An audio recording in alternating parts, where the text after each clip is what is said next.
Koko udah nggak punya buat makan, atau Koko makannya apa? Nasi, garam, panadol. Kenapa pakai panadol? Nasi garam oke lah. Sakit mah, sakit Panadol. kepala kadang. Dari homeless di Australia, ini videonya di atas aku pernah ceritain dulu aku homeless di Australia. Dari jualan barang gratis di Facebook Marketplace, dari cleaner, dari buruh pabrik, di mana aku jadi motong-motong daging sapi mandi darah tiap hari, menjadi project manager di Australia. Itu gimana sih ceritanya? Wah, perjalanan yang panjang ya. Itu perjalanan yang sangat-sangat panjang yang aku lalui, dan aku bakal ceritain prosesnya tuh kayak gimana, dan aku juga bakal ceritain kira-kira kurang lebih dulu tuh aku dapat gaji dan lain-lain berapa. Jadi aku perantau pertama, nama saya William, aku seorang project manager di Australia. Aku setelah di Australia selama 10 tahun, dan aku telah melalui berbagai macam proses, ketemu berbagai macam orang, dan mengalami berbagai macam pengalaman di Australia sebagai orang yang miskin dan menengah ke atas lah. Perantau kedua, Halo, aku Raymond Harrison. Aku seorang AI engineer di Singapura. Udah tinggal di Singapura selama 10 tahun. Nanti kita juga bahas ya. Perjalanan aku di Singapura juga nggak se-straightforward itu ya. Tapi hari ini kita mau bahas tentang perjalanan kokok saya, William Harrison. Perjuangan dia sampai bisa jadi project manager. Oke, mari kita grab kopi kalian masing-masing. Kita sambil ngopi, sambil ngobrol. Kopi aku udah habis. Koko sambil minum wine. Jadi sebagai konteks, orang tua Koko, orang tua Raymond juga, dia tuh nggak mau anak-anak laki-lakinya manja. Makanya kita dari umur 15, kita tuh udah tendang dari rumah, keluar negeri sendiri. Udah gitu terus duit jajan kita tuh dikurangin, di limit. Gara-gara duit jajan kita di limit, kita tuh cuma dikasih, awalnya mah ya cukup. Cuman lama-kelamaan tuh kurang dari cukup untuk ya kebutuhan hidup sehari-hari, dari makan, dari rent, dari ini, dari itu. Dan papi itu tipe orang yang suka cut corners lah, kayak butuhnya $1.000, ya udahlah kasih 800, kasih 500, bisa lah dicocok-cocokin. Papi kan tipe orang yang kayak gitu ya, dengan alasan ya biar anak laki-lakinya tuh nggak manja dan bisa cari duit sendiri. Setidaknya kamu dapat duit jajan. Ray gak dapat duit jajan, tapi dikasih dari pemerintah. Kamu kan dapat duit jajan dari pemerintah. Nah itu beda ceritanya. Kamu kosan juga dibayar sama pemerintah. Nantilah diceritain lagi di tempatnya Raymond. Jadi Australia itu sudah dijelaskan di video yang ini. Biaya hidupnya sangat besar. Dan dulu Koko tuh buat makan sama buat tempat tinggal aja tuh nggak dikasih cukup. Koko contoh tempat tinggal budgetnya tuh 1.400, Koko cuma dikasih 1.200, kurang malah kadang-kadang. Makanya Koko tuh kadang-kadang harus nombokin duit sendiri buat rental doang, belum termasuk makan dan lain-lain. Jadi dulu Koko sebagai student, ada salah satu kondisi sebagai student itu tuh kita harus ngasih tahu proof of fund. Proof of fund itu tuh seperti, oh kita tuh bisa hidup di Australia ya seperti layaknya orang biasa lah. Nah, cuman pas Koko di sana itu, Koko kan di limit ya. Udah Koko di limit. Bentar. Aisyah. Aduh, lagi sakit. Itu harus bisa menunjukkan proof of fund sama proof of kayak kita tuh stabil gitu loh. Jadi kalau misalnya kita udah nunjukin proof of fund dan kita stabil, kamu bisa belajar. Soalnya sebagai student visa dulu di tahun 2016-2015, sekarang kita bisa kerja 24 jam per minggu lah. Dulu Koko tuh waktunya Koko cuma 20 jam per minggu. Jadi mau kerja apa-apa susah. Jadi awal-awal buat bayar makan, buat bayar rent dan lain-lain, awal-awal Koko kadang-kadang ngutang tuh sama temen. Kalau nggak ngutang sama temen, di Facebook Marketplace itu tuh kadang-kadang banyak orang pindahan rumah, barang-barangnya dirongsokin di luar. Semua masih jalan tuh, ada microwave, ada kulkas, ada apa. Biasa Koko tuh targetin ban mobil, kulkas kecil sama microwave. Kulkas kecil, microwave sama ban mobil Koko simpenin tuh di garasi. Udah Koko simpenin di garasi, ini fotonya ada di atas. Koko pakai mobil jalan-jalan dulu. Terus naruh kayak barang-barang bekas di belakang mobil. Koko jalan lagi ke rumah, Koko taruh lagi di storage cage. Itu setelah Koko punya mobil. Di Facebook Marketplace kan? Iya, di Facebook Marketplace. Pokoknya Facebook Marketplace itu tuh marketplace di Facebook buat ya jual beli barang di marketplace lokal sendiri. Di Facebook Marketplace itu ada freebies. Freebies itu dimana kayak orang tuh kayak pindah rumah dan lain-lain. Mereka taruh barang-barangnya di luar biar ya you know what they say, when they say one man's trash is another man's gold. Ya itulah gunanya Facebook Marketplace di Australia. Jadi orang-orang banyak tuh ngasih freebies dari sofa, dari microwave, dari kulkas, dari ban mobil apa yang mau dikasih lah, kita udah nggak perlu. Itu Koko ambilin, Koko taruh di garasi, bukan di garasi, di storage cage. Jadi ada kayak gudang gitu lah di apartemen. Koko ambilin tuh fotonya, Koko post lagi di Facebook Marketplace. Sampai sekarang Facebook Marketplace Koko juga udah kena ban gara-gara jualan barang dikira usaha. Ini fotonya Fadilus Marketplace aku kena ban. Dulu aku taruh tuh di garasi. Yang high ticket item aku tuh microwave, oven, TV, sama kulkas kecil. Microwave kurang lebih bisa dijual sekitar $50. Kulkas kecil juga $50. Oven juga ya kurang lebih $30 sama $50 lah. Terus kulkas kecil bisa $80. Cuman angkatnya berat kalau kulkas kecil.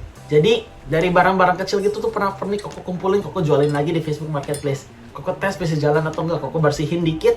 Udah bersihin dikit terus Koko jual lagi di Facebook Marketplace. Itu sehari kurang lebih bisa $50 sampai ya $100 bisa lah kalau nemu barangnya. Kalau nggak nemu barangnya ya nyari lagi. Amat. Ya sebagai student itu oke. Soalnya kita Koko emang benar-benar perlu makan ya, perlu buat bayar kos. Kalau misalnya kamu nemu barangnya bisa $50 sampai $100 lah sehari. Kalau misalnya kamu nggak nemu barangnya ya nggak dapet. Terus dari itu Koko juga pernah nyoba Uber Eats pakai sepeda. That's the first meal done. Dulu pas Koko belum punya mobil. Koko tuh beli mobil pertama pas umur 19 pas kerja di pabrik daging. Tuh jaraknya jauh banget. Kadang-kadang satu delivery itu bisa 5 km sampai 10 km. Ya oke lah. Cuman dari Uber Eats itu dengan jarak 5 kilo 10 kilo itu tuh cuman dapetin $10 per jam dulu. Jadi dari $10 per jam itu ya kurang lebih nggak terlalu cukup lah buat itu. Cuman yang penting Koko masih dapet duit jajan dikit. Itu pas masih uni dan dulu tuh Koko sekolah arsitektur. Sekolah arsitektur itu kita begadang terus-terusan. Begadang. Jadi Koko jarang tidur di sana. Koko kuliah, kerja, organisasi. Kuliah, kerja, organisasi.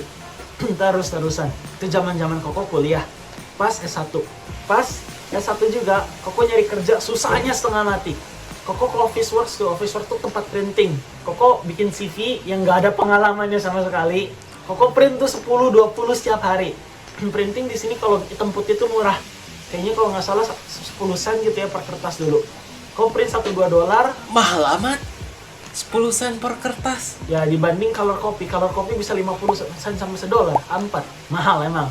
Mahal juga. Ya pokoknya Koko bayar $1-2 buat 20 kopi lah. Koko datang tuh ke restoran-restoran, kasih tebar CV. Kagak dapet panggilan sama sekali. Setiap hari 20 setiap kali lunch break. Sampai teman-teman Koko aja dulu, waduh ini anak gak bisa ngapa-ngapain ya. Kayak Koko tuh punya temen, inisialnya dari D. Dia tuh pernah ngomong sama Koko dulu sampai sekarang masih mental, Will, aku kayaknya gak suka deh makan sama kamu makan keluar. Kenapa? Soalnya kalau misalnya gue makan keluar sama kamu, aku tuh harus manage spending aku.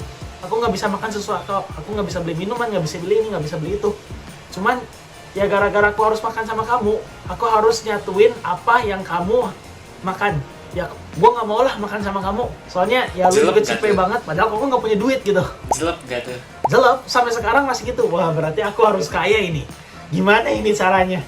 Aku tersinggung nih orang ngomong kayak gini. Iyalah lu orang kaya, lu bisa kuliah aja. Gue harus kerja kemana-mana ini anjing. Jadi kamu udah kaya sekarang?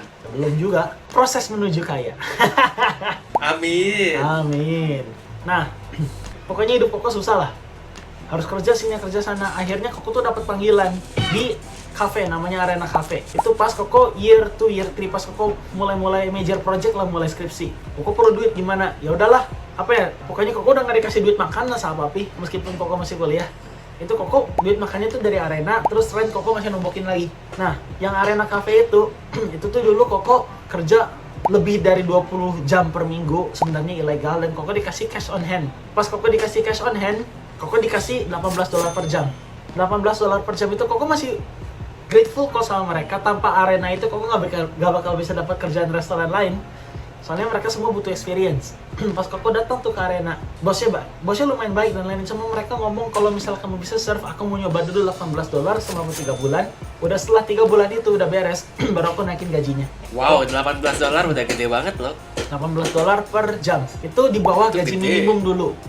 Di bawah gaji minimum. Jadi begitu Koko kerja tuh seminggu bisa berapa jam ya? Lebih dari 20 jam, bisa sampai 30 jam, 40 jam. Dikasih amplop sebulan, seminggu sekali, jebret cuma $300. $300 buat makanan juga kadang-kadang nggak cukup tuh. Makanya Koko harus masih jualan ini, jualan itu. Terus Koko dulu pernah kerja di cleaning service namanya freelance cleaning services. Nih fotonya, aku pernah cleaning service dulu juga. Udah Koko kerja di cleaning service, setidaknya Koko bisa makan, bisa bayaran lah. Kita juga duitnya pas-pas di akhir bulan. Koko udah nggak punya buat makan. Koko makannya apa? Nasi, garam, panadol.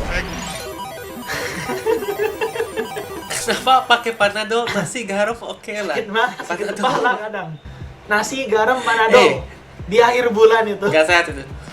Panadol lebih mahal dari ayam. Panadol lebih mahal dari daging soalnya ya. panadol satu pak dapat apa ya? Dapat 15-20 kalau nggak salah. Kamu cuma makan 1-2 tiap hari bisa kan? Lu beli ayam $3, $4 gitu ya, contohnya panadol $10 lah, $3-4. Beli ayam nggak sampai sekilo, cuma ayam beberapa drumstick doang. Udah beli ayam beberapa drumstick, kamu sekali 2 kali makan habis. Panadol bisa berapa hari tuh? Orang sakit. Dulu itu Koko sama minum makan nasi, garam, panadol. Itu dulu di akhir bulan sebelum gajian. Begitu papi ngasih duit, lega. Sampai teman Koko juga, si inisialnya B, kok ngomong lah dia baik. Dulu dia sempet gara-gara Koko bokeh nggak bisa bayar rent dan lain-lain, dia sampai bayarin Koko makan. Udahlah, lu nggak bisa makan kan, sini mah gue bayarin, lu nggak perlu bayarin lah, nggak apa-apa, santai. Di akhir bulan pokoknya dia bayarin Koko makan nasi itu, baik dia. Cuman jangan salah, susu di sini murah. Jadi kadang-kadang kalau Koko mulai pusing, Koko minum susu, kasih gula, kocek-kocek. Enak. Kasih panadol gak tuh susunya? Pria ditemukan meninggal dunia karena kelebihan panadol. Kadang itu juga. Tumpuk Susu di sini panadol. berapa ya? $2, $3 kali ya buat 2 liter, 1,5 liter lah. Enak lagi susunya.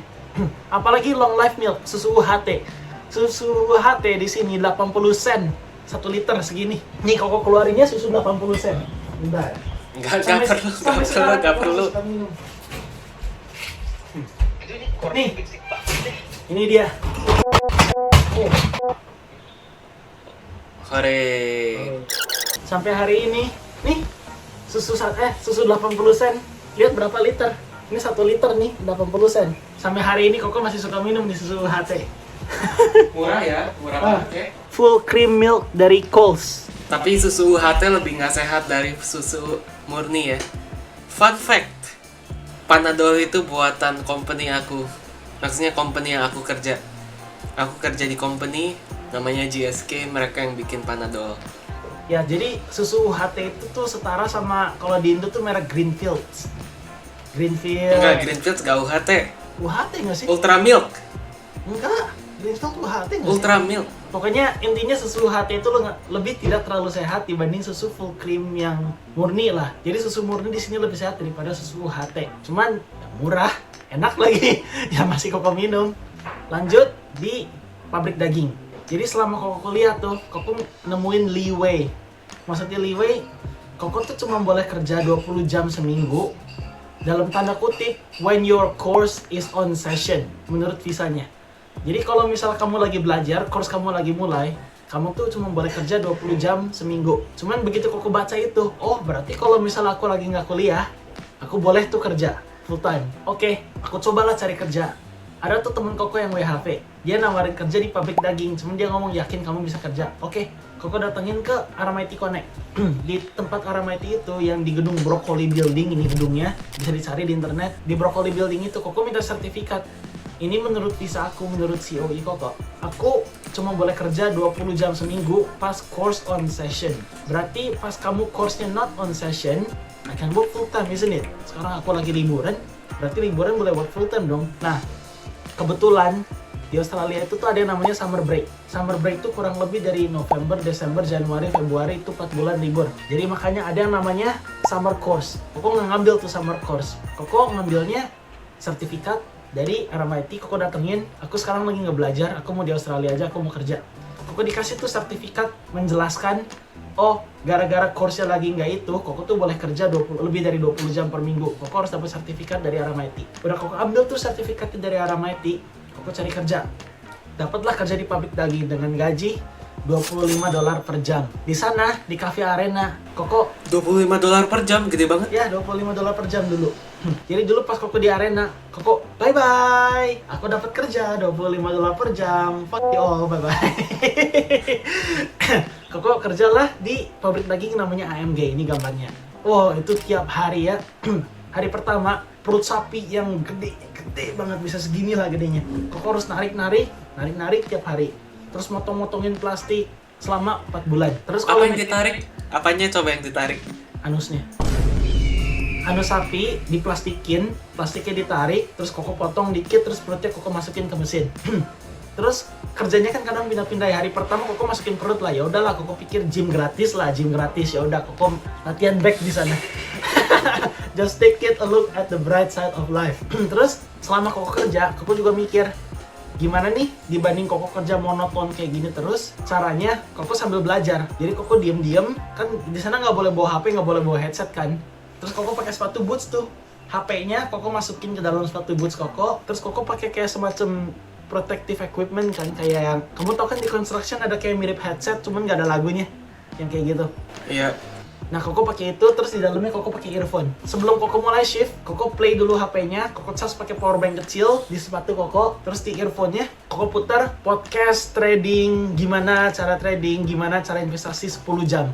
Koko cari yang 10 jam, Koko taruh headset di sini, sambil Koko narik-narik perut, Koko sambil belajar tiap hari. Menarik. Jadi selama 4 bulan itu Koko diem-diem bawa headphone. Pernah headphone Koko disita. Ya udahlah, Koko beli di Kmart cuma $2, Koko beli lagi aja. Bluetooth headphone. Terus Koko juga dulu pernah tuh sampai beli AirPods, cuman AirPods bekas di Facebook Marketplace. Ah, bodo amat lah. Tinggal mandi-mandi gampang lah habis kerja. Kerja juga kotor-kotor toh. Tiap hari mandi darah. Ya udah, Koko pakai AirPods bekas, Koko taruh sini, Koko sumputin lah. Koko sambil belajar, Koko sambil kerja. Terus gaji yang didapetin dari AMG itu dulu tuh pas Ethereum harga $400 kalau nggak salah. Koko belajar dari 400 dulu tahun 2019. Murah banget. Koko Sekarang beli 10 kali Ethereum. lipat. Koko coba beli Bitcoin. Koko coba beli beberapa saham lah dulu tuh pas 2019, beli Apple, Tesla, Microsoft, itu Koko beliin. Terus dari 2019 kan zamannya Covid ya, cuman agriculture kan masih jalan. Jadi Koko tiap hari ngechat Covid. Pas Koko Covid itu, gara-gara dulu ada kerja di restoran juga. Nah, kerjaan restoran itu Koko hilang shift kan, Koko nggak kerja sama sekali. Gara-gara Koko hilang shift lebih dari 20 jam per minggu. Koko apply tuh ke Centerlink. Di Centerlink Koko dapat grant sekitar $700 seminggu. Apa tuh Centerlink? Centerlink tuh kayak, jadi kalau orang-orang Australia mereka nggak punya kerjaan, mereka lagi cari kerja, mereka hilang kerjaan gara-gara Covid atau gimana, mereka kadang-kadang tuh suka ngasih government grants. Government grants kayak duit gratis lah buat kalian, buat kayak insentif biar kalian bisa hidup lah setidaknya. Koko di sini sebagai internasional, Koko nggak ada support Centerlink. Cuman gara-gara Koko Australian resident for tax purposes, Koko pas Covid bisa dikasih Centerlink. Soalnya Koko nggak bisa keluar kemana-mana juga dulu. Koko manfaatin itu. Koko hilang shift di tempat restoran Koko. Koko ngomong lah, Koko hilang lebih dari 20 jam dari restoran ini. Dikasih per minggu $700 seminggu dari Centerlink gratis. Terus setiap 2 minggu sekali, Koko sengaja ngecek Covid. Koko datang ke Covid test center, Koko colok hidung, itu juga dikasih duit. Koko lupa, kalau nggak salah $100, $200 gitu, cuma sekali colok hidung doang, dibayar. Colok hidung kasih duit. Iya, di Indo. Colok aja berkali-kali. Nggak, bukan begitu, cuma bisa 2 minggu sekali kalau nggak salah dulu tuh. Koko juga udah lupa. Pokoknya di Indo, yang apa sih? Bukan rapid antigen, yang dicolok itu apa sih? ERT atau Yang PCR? Rat test. PCR. Gak tahu, Koko lupa. PCR. Pokoknya PCR kali ya. Yang dicolok di hidung itu, kalau misalnya kamu itu tesnya tuh gratis. Kalau di Indo kan bayar ya, bayar mahal. Kalau di sini gratis. Gratis dibayar lagi sama pemerintah. Jadi Koko manfaatin itu. Tiap 2 minggu sekali Koko datangin ke Covid Center, Koko colok, dikasih duit, ya udah. Manfaatin Centerlink plus kerja di pabrik daging dulu yang gajinya $25 per jam. Dulu juga Koko kayak, waduh, ini di sebelah Koko tuh ada orang Indo, dia nggak bisa ngomong Inggris sama sekali. Pas ditanya tuh sama bos Koko Mislia, gajinya berapa? Dia ngomong $30 sejam. Kok ngomong, gila, gua cuma dapat $25 sejam dulu kasual, kenapa dia bisa dapat 30 gitu ya? Padahal dia ngomong Inggris aja nggak bisa gitu. Koko sampai bingung kan. Ya udah Koko sambil kerja, sambil belajar. Udah Koko kerja, Koko belajar. Akhirnya ya 3 bulan setelah Koko kerja di sana lah, Koko tuh sempat mau quit. Koko sama supervisor Koko ditaruh di sheet room. Namanya benar-benar sheet room. Jadi sheet room itu tuh kayak contoh pas sapi habis disembelih, perutnya dipotong, itu tuh tainya bucar kemana-mana kan. Itu Koko harus ngebelah perutnya jadi 2, ngebersihin tai dari perutnya. Terus sampai ini ada fotonya lagi, viewer advice discretion. Ini emang lumayan jijik. Kalau misalnya kalian gak apa-apa sama foto-foto jijik, 3, 2, 1. Banjir tai di mana-mana. Sampai tangan Koko tai di mana-mana. Itu Koko hampir quit di sana. Koko sempet ngomong, gila kalau gua sehari aja lagi ya di tempat shit room ini, Koko mau quit. Terus akhirnya Koko dipindahin ke motong lidah sapi sama pipi sapi. Udah Koko motong lidah sama pipi sapi, akhirnya ya udahlah Koko lebih enak lah di sini tiap hari mandi darah. Terus setelah 4 minggu. Pipi bukan pipi ini ya, pipinya pipi. Beef chicks. Oh, pipi ini. Bukan pipi itu. Udah 4 bulan kerja tuh, Koko pikir, wah akhirnya Koko lulus juga nih dari AMG. Udah gitu Koko story nih, ini storynya. Bye bye AMG, Koko sudah lulus dari AMG.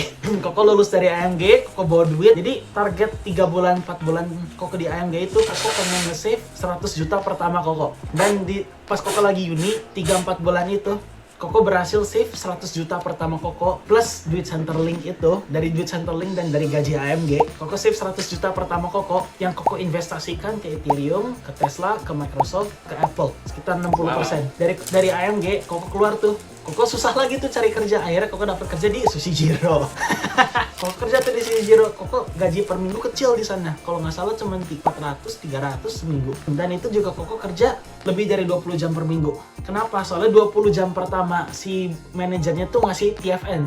Cuman setelah 20 jam kalau mereka perlu lagi, mereka bayarnya cash. Jadi jam yang di-declare ke kantor pajak itu cuma 20 jam. Itu ya semi ilegal lah ya. Cuman tidak untuk diwajibkan untuk yang tidak ilegal. Pokoknya dulu Koko kerja di Sushi Jiro. Sambil Koko udah nggak dapet grants lah ya dari COVID. Pokoknya Koko dulu kerja di Sushi Jiro. Udah Koko kerja di Sushi Jiro, Koko tuh udah mulai mau masuk master di sana. Pas Koko masuk master, di master degree di ini segmen baru, Koko mau mulai nyari internship. Kenapa mulai nyari internship? Aku pikir aku sekarang mau master project management. Aku bachelor RC. Cuman semua dari pengalaman kerja itu, kita semua tuh butuh experience. Jadi kita begitu jebret keluar kuliah, mereka mintanya 1 atau 2 tahun experience pengalaman. Kalau misalnya kamu nggak ada pengalaman sama sekali, gimana caranya dapat kerja? Susah. Jadi Koko carilah pengalaman internship kemana-mana. Pernah tuh Koko sebelum dapat pengalaman, Koko dapat internship di salah satu perusahaannya Council Forbes yang nge-publish artikel di Forbes sama di entrepreneur.com. Dan pas Koko jadi project manager tuh di sana, Koko nggak dibayar sama sekali selama 3 bulan. Terus Koko mikir lagi, Koko udah organisasi. Koko dulu wakil ketua di PPIA.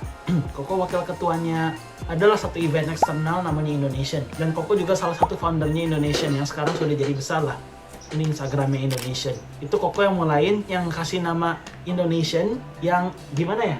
Yang ngekonsepin Indonesian sama itu Koko sama partner Koko lah dulu, presiden sama Koko, namanya Cynthia. Jadi sekarang di PPIA dulu tuh sebelum Koko namanya Project O. Kenapa diganti jadi Indonesian? Soalnya project itu tuh project untuk ya donation untuk rakyat-rakyat Indonesia, fundraising project lah. Kalau misalnya kita namanya Project O dan eventnya juga kita nggak tahu eventnya apa, it doesn't say anything. What does Project O say? It's Project Optimism. It is Project Optimism, but does it actually say something about donation? It doesn't. Makanya Koko ganti sama dia namanya jadi Indonesian, which is a donation project. Indonesia donation. Dan dulu Koko tuh pernah ngundang artis namanya Endaresa, Aditya Sofian, sama Overtunes ke Australia. Rider sih gila. Nah, di sana Koko dulu kan pernah ya jadi wakil ketua ya organisasi lah di sana. Terus Koko kerja lagi internship sebagai project manager di kanselnya Forbes. Cuman itu semua Koko nggak dibayar sama sekali, nggak digaji. Udah Koko nggak digaji, Koko mikir-mikir, aduh gimana ya Koko cara dapat kerjaan. Koko udah muak lah kerja di restoran sini, restoran sana. Ya dan aku pernah ngerjain konteks juga. Dulu tuh Koko pernah pas keluar dari student accommodation pas umur 18 tank, itu Koko homeless. Kenapa Koko homeless? Dulu tuh Koko dengan budget 1.200, Koko tinggal di gudang dengan single bed yang nggak ada apa-apanya, WC-nya aja di luar. Terus ternyata gara-gara itu apartemen sapletan tuh dari orangnya dari Facebook Marketplace, tempatnya mau dijual sama ownernya. Koko harus pindah sama yang lain. Semua orang pindah, Koko nyari tempat di budget 1.200, susahnya setengah mati di situ. Gak ada yang ngejual segitu. Terus gara-gara Koko carinya setengah mati, akhirnya Koko homeless sampai 2 minggu nginep dulu di rumah temen. Sampai Koko minjem duit ke sini, minjem duit ke sana, hilang temen. Ada videonya di sana, Koko ceritain lagi. Gue pernah homeless sendirian dan berhutang di negara orang. Nih videonya. Dulu Koko pernah bikin 4 tahun yang lalu. Terus Koko akhirnya ngutang-ngutang, Koko dibantulah sama temen. Akhirnya Koko tinggal di dapatnya satu tempat, harganya 1.450, satu kamar 3-an di student accommodation lagi. Dan itu Koko harus nombokin lagi duit dari kerja dan duit dari jualan barang lah. Itu ceritanya dulu homeless. Ya, gambar besarnya lah. Kalau mau lihat bisa tonton lagi di sana. Terus sampai internship di Forbes. Dulu Koko pas internship di Forbes gak dibayar, Koko pikir Koko udah muak nih kerja di restoran, kerja ke sini, kerja ke sana, jualan barang gratis dan lain-lain. Gimana caranya biar Koko dapat kerjaan sesuai bidang setelah Koko lulus kuliah? Dimana mereka di setiap application mereka tuh butuh pengalaman setidaknya 1-2 tahun untuk entry level role, untuk graduate role, yang sangat tidak masuk akal. Gimana caranya entry level role perlu 2 tahun? Koko bikinlah pengalaman Koko sendiri. Gimana cara bikin pengalaman Koko sendiri? Koko jadilah project manager di proyek Koko sendiri. Cuman bikin proyek butuh modal ya? Benar, butuh modal. Makanya Koko bikin proyek yang berbau service. Nih aplikasinya namanya Roof Market. Koko bikin mobile app, Koko nggak bisa coding sama sekali. Koko bukan kuliah coding. Soalnya Koko punya teman-teman yang bisa coding, dan Koko punya teman-teman yang bisa marketing dan bisa apa. Koko bikin tim, dan satu tim itu dulu tuh pernah sampai sekitar 20 anggota kalau nggak salah. Itu tim itu kita hanya mahasiswa yang mau berjuang bareng-bareng, mau belajar bareng-bareng, bikin proyek bareng-bareng, dan lihat ini bakal kayak gimana ke depannya. Jadi dulu Koko tuh bikin seperti internship program lah, dan Koko udah punya nama bisnis, udah punya ABN, udah punya izin bisnis di sini. Jadi dibanding orang-orang ke organisasi yang banyak dramanya yang nggak dibayar, kenapa kamu nggak kerja buat Koko aja gitu ya, bisnis yang udah emang ada namanya. Koko bikin namanya di Australian Tax Office, di ASIC, Australian Security Investment Commission. Udah Koko bikin nama bisnisnya, udah bikin semua legalitasnya lah. Koko ajak lah orang-orang, ayolah sini, gue nggak punya duit buat gaji kalian, gue juga bokeh. Cuman kalau kita mau berkembang bareng-bareng, kalau misalnya kita mau dapat pengalaman ini sebagai role yang kamu mau, silahkan ayo kerja bareng sama Koko. Akhirnya satu tim itu Koko ada 20 orang, Koko kerjain aplikasinya, jadi aplikasinya Koko tunjukin di sini. Dulu sempet publish di Play Store sama App Store. Sekarang Koko take down soalnya Koko lagi break dulu. Ada groupmate namanya Simon. Si Simon itu udah jadi project manager di salah satu startup dan jadi gaji. Koko ngomong lah sama dia, boleh nggak aku ngomong sama bos kamu? Soalnya Koko jadi grup media cocok-cocok aja gitu ya, orang Indo juga. Akhirnya dia kasih LinkedIn bosnya dia. Dia udah ngomong tuh berkali-kali di kantor, cuma bosnya nggak ngomong apa-apa. Koko langsung DM dia di LinkedIn. Nih, DM-nya namanya David. Hi, I'm looking for a role in construction management. Padahal Koko sendiri aja gak tahu dia bisnisnya apa. Akhirnya Koko ngomong, oh you doing a good job. Dan akhirnya dia interview Koko, dia ngajak Koko ngafe di satu tempat. Udah Koko ketemu dia tuh ngafe, Koko digaji $25 sejam sebagai project manager di beberapa startupnya dia. Itu kerjaan pertama Koko. Pas Koko kerja di Forbes, Koko udah beres tuh internship. Koko kayak, bye-bye, Koko udah dapat kerjaan, dibayar sebagai project manager. Ngapain Koko internship gak dibayar lagi? Cuman Koko masih punya good relation sama orang yang Forbes Council itu. Jadi kalau misalnya Koko emang punya proyek dan proyeknya udah besar, Koko pengen masuk tuh Forbes 30 under 30 atau gimana, Koko bisa ngomong sama mentor Koko itu yang sekarang jadi mentor. Dia Forbes Council. Dan Forbes Council itu untuk menjadi satu anggota Forbes Council, dia setidaknya harus punya $1 million in revenue from their business or something. At least. So, I think that's one of the condition. Terus harus dipublish di mana gitu, Koko juga nggak ingat. Jadi, ya intinya Koko punya mentor yang nge-publish artikel di Forbes sama entrepreneurship.com dari internship itu. Meskipun gak digaji, cuman, hey, you know, your network is your net worth. That's what people say. So, cause I have that guy as my referee, as, you know, as someone who will support me in my endeavors, probably things will be going well. Terus, dan internship itu Koko dapat dari LinkedIn. Koko DM orang di LinkedIn. Itu seberapa kerasnya Koko kerja buat kerjaan pertama Koko, sampai nge-DM orang di LinkedIn, apply dari kemana-mana, Koko datengin ke tempat, ke kantor. Banyak lah yang Koko kerjain. Sampai Koko headhunting CEO-nya sama HRD-nya satu-satu. HRD-nya Koko headhunting di LinkedIn. Terus udah Koko kerja di sana, Koko mikir, itu sebelum Koko lulus master. Koko semi part-time lah di sana. Dan alasan Koko, ditanya tuh sama bos, kamu nggak bisa coding, kenapa mau jadi project manager di proyek IT? Mau ngomong, I might not have technical background, but I have technical awareness. Because I built my own application without me even knowing how to code, leading teams who knows how to code. So I know how to lead teams, but I don't have the technical background myself to code. But I do have the technical awareness. Kok ngomongnya gitu? Dia ngomong, oh ya udah. Dan itu alasan Koko bisa di-hire. Kenapa? Dia suka banget sama And that's actually a really good response karena emang job scope-nya product manager atau project manager ya, you're supposed to know kayak the technologies out there and what's possible with these technologies. But whether or not you're the one who execute it is another question. Dan bos lama Koko si David itu sangat senang sama jawaban Koko. Kenapa sangat senang? Soalnya dia ngomong, ya benar. Kenapa? You headhunting Koko gak melalui proses HRD dan lain-lain langsung ngechat itu shows boldness. Second thing, kamu ngomong you don't have technical background but you have the technical awareness means you are honest, kamu jujur, kamu tahu kamu bisa apa, dan kamu juga gak segoblok itulah yang gak bisa ngapa-ngapain. Dengan buktinya ini kamu punya aplikasi kamu sendiri. Makanya bos Koko sangat suka sama Koko dulu pas di Food Mover. Cuman setelah di Food Mover itu, Koko pikir, Koko bachelor RC, Master Project Management. Kenapa Koko kerjanya di IT? Koko carilah kerja lagi. Akhirnya Koko dapet tuh kerjaan, Koko gak bakal mention name, cuman ya salah satu property developer terbesar di Australia. Inisialnya G. Terus itu tempat Chinese lah. Pokoknya jadi di sana Koko bermula dari project koordinator. Koko kerja di sana kurang lebih setahun lah. Udah Koko kerja kurang lebih setahun di sana, wah Koko ngerjain banyak banget lah. Koko overtime lagi. Koko pindah ke salah satu shop fitting company.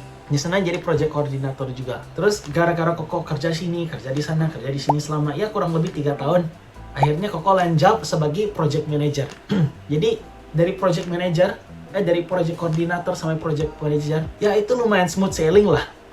Bukan smooth sailing kayak Basically everything fall into place. ya everything Nicely. just falls into place lah. But doesn't mean kayak tempat kerjanya tuh nggak terlalu gimana ya? Nggak terlalu bisa dibilang tempat kerjanya bagus banget atau enggak, ya nggak bisa gitu lah. Nanti aku bakal cerita lagi realita bekerja di Australia, di kantoran, di pabrik daging, dan sebagai project manager tuh kayak gimana di video berikutnya. Cuman sekarang ya di kerja juga pasti ada senengnya, ada sedihnya lah, ada bagusnya, ada jeleknya lah. So cuman semenjak Koko dapat kerja tuh semenjak dapat kerja di Koko udah nggak terlalu seserabutan dulu lagi seperti di pas awal-awal masih student. Perjuangannya udah mulai nyantai lah. So itulah perjalanan Koko dari jual barang gratis, dari internship gak digaji, dari dieksploitasi, dari kerja di pabrik daging sampai jadi project manager. Menarik. Perjuangan yang sangat panjang ya itu ya. Tidak instan. Tidak instan. Terus Koko juga pernah dipecat berkali-kali. Jadi sebagai Gen Z, dipecat tuh lumayan normal. Jadi jangan, contoh kalau misalnya kamu dapat kerja di restoran seperti dulu Koko di Sushi Jiro. Di Sushi Jiro Koko pernah dipecat, jujur aja. Dan Koko nggak tahu kenapa, soalnya Koko dulu pernah serba salah lah sama bosnya. Udah Koko serba salah sama bosnya, ya dipecat itu ya lumayan, itu proses dari kerja. Jadi kalau misalnya kamu nggak pernah nyerah, kamu tetap cari lagi, pasti dapet. Dipecat itu it's not the end of the world. Like Koko jangan view job itu tuh bener-bener wah aku begitu dipecat bakal susah banget nih, terus kamu nyerah gitu aja. Jangan pernah nyerah. Buktinya Koko dipecat di Sushi Hero sebagai sebagai orang yang cuma cuci piring. Akhirnya Koko jadi project manager tuh. So jangan pernah nyerah. Meskipun kamu dipecat, meskipun kamu di layoff, meskipun kena COVID atau kayak gimana pun itu, jangan pernah nyerah. Soalnya jalannya pasti ada di akhir kalau kamu nggak nyerah. Oh ya, masalah Ethereum beli dari $400. Wah, naik banget deh. Terus itu tahun 2019 kan? 2019, 2020, 2021 tuh. Tesla, Apple naik 2 kali 3 kali lipat. Ethereum jebret ke langit. Tahu di akhir 2021 Koko punya berapa? 2M, $200,000. Dari Ethereum. Gila, Ethereum sekarang lagi murah banget. Cuman dari $200,000 itu tahun 2022 Koko tuh pakai konsep namanya hold on for dear life. Hodl. Ethereum jatuh tuh 80%, Bitcoin jatuh tuh 50%. Koko hilang 1, sekian M itu tahun 2022 deh. Jadi awalnya bisa kaya, sekarang nggak kaya. Yang awalnya kerja dari pabrik daging, kerja di pabrik daging tuh, dari dapat 10.000 pertama Koko investasi sana sini. Dalam 2 tahun Koko jadi miliarder, terus Koko turun lagi.